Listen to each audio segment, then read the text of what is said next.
kuti nandako lafa garbuutti yaate maariin garaa koo keessaa nanda darbuutti kate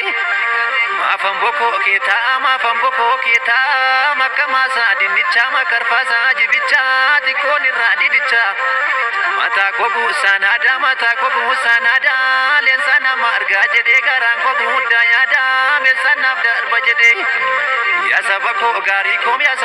gaarii koo manoon baanee maariin koo sheen kaleessaa jirti onnee koo keessaa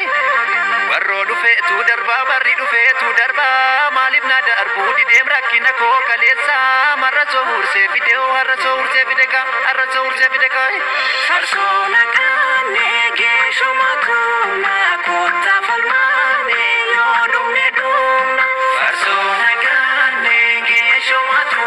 naa koottaa falmaanee yoo dhumne dhumna farsoo naqaanee geeshumatu naa koottaa falmaanee yoo dhumne dhumna farsoo naqaanee geeshumatu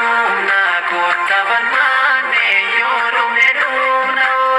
miliniki faayile maayile sillaaseni saba kootti yuukisee mafaan qawwee nu bulchee lammii kiyyaa huuqisee dargiinis daabareessaa maangoo yaabee nu bulchee waan bule nyaataa jedhaa fedhii malee nu bulchee wayyaaneenis ni dhuftee ilmaan isheetu nuuf gamee diimokiraasii jechaa saba nagaa luugame harrammoo biiltiginnaan hundumarra yuusuufii kunoo biyyaa gurgurtee hallayyaa nu buusuufi ati yaa kormaa lukkuu foonoo mataatti baattaa mammadalchiiteen beektu ollaaf ganda irra kaattoy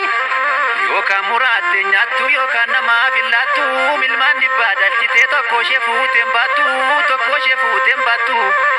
atis yaagaantu namaa yookaan biyyaan bulchitu rakkoo sabaatti dhufee gaaf tokkollee